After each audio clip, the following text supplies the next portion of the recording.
Good morning. Thanks very much for joining us today. I hope you've been enjoying the conference so far.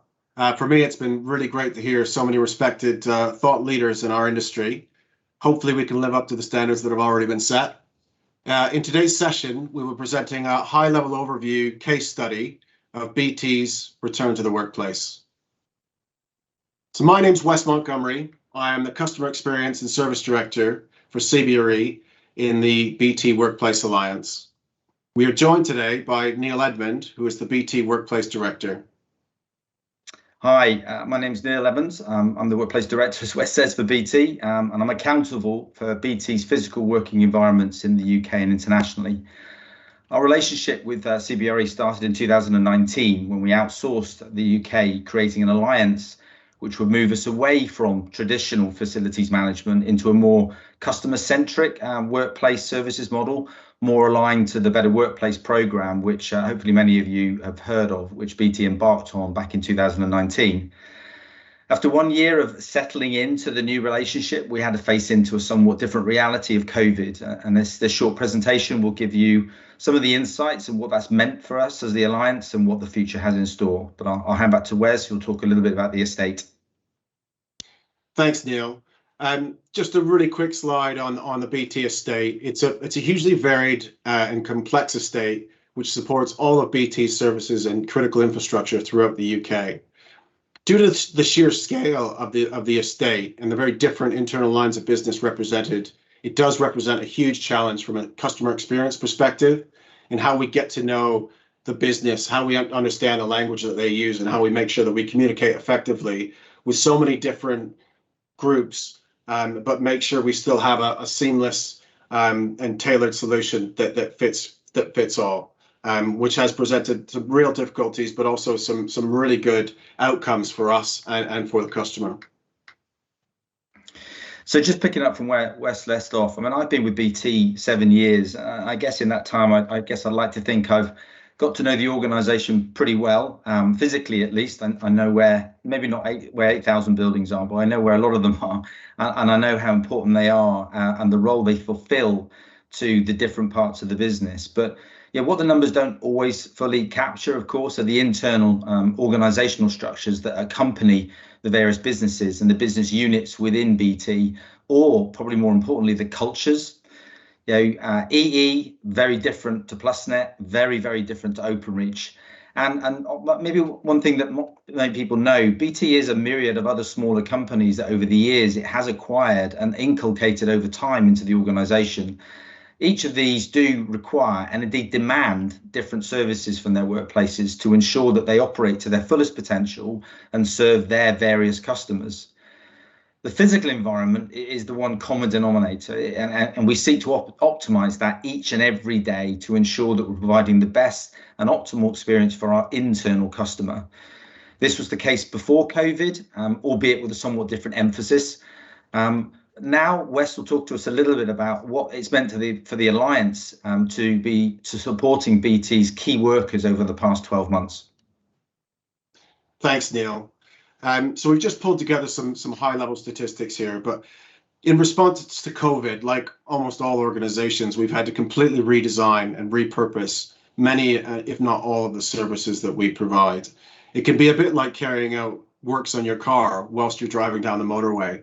It's represented a significant challenge for us that we've faced into. And here we've provided just a few of the really eye-watering numbers of activities and things that have taken place. And if you look at whether it's the over 16,000 hours a week of enhanced hygiene cleaning, or the absolute acres of social distancing and directional signage that we've installed, it helps to bring some context, but I suppose it would be a very light touch on all of the activity that we did undertake in a very short time to make sure that we responded, looked after our colleagues, prepared the workplace, and in some cases we did that in a very short timescale because actually some of our colleagues couldn't leave based on the requirements of their roles and some of the infrastructure that they look after.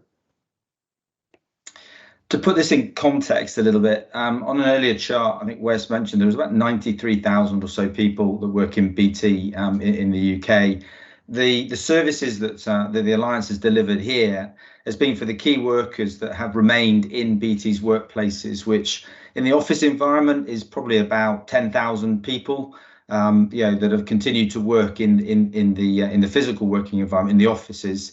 And we mustn't forget the operational workers, those in Openreach in particular, but in other technology parts of the business, who have kept our customers connected to their networks, which has been absolutely a lifesaver for the UK economy and for families in general, school children, etc., and in keeping everyone connected to each other and connected to the communities which they live and they work.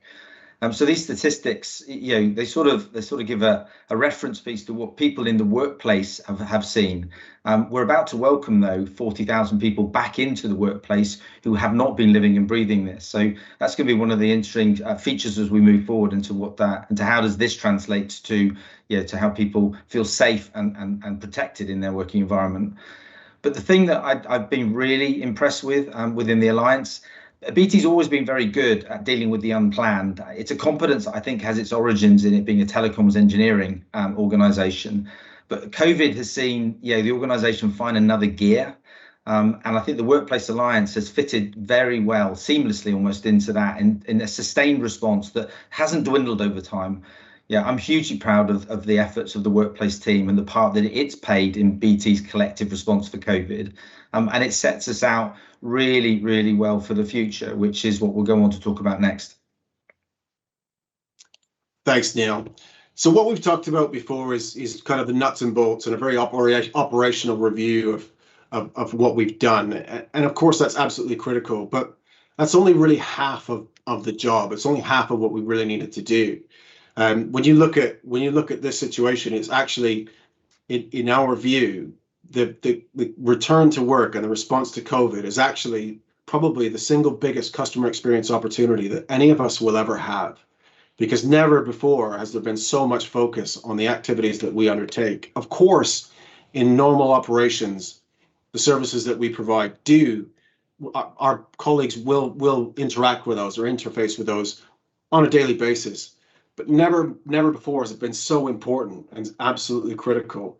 So it's really been our responsibility to make sure that we manage and communicate effectively to ensure that everybody, all of our colleagues throughout the estate, truly understand what it is that we're doing, why we're doing it, how we're doing it, and how we're working as hard as we can to protect them, keep them safe, and provide that reassurance to bring them back into the workplace safely.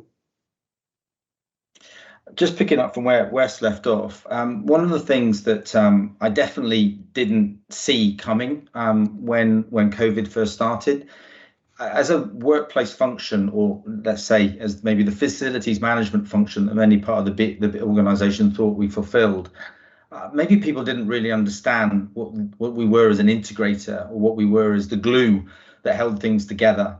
We all recognise the health and safety and environment functions. We'll recognise the HR functions. We may recognise business continuity as a function. It's quite a strong one in BT, but not all organisations necessarily have that. What happened, pretty early doors in the COVID response was actually these functions worked very well individually, but actually bringing them together for the benefit of our colleagues in our workplace was something that maybe we didn't really do as much as we really realized we should have done. And I think that's the thing that has really set apart how we as the Workplace Alliance have acted as almost a glue that has pulled that together.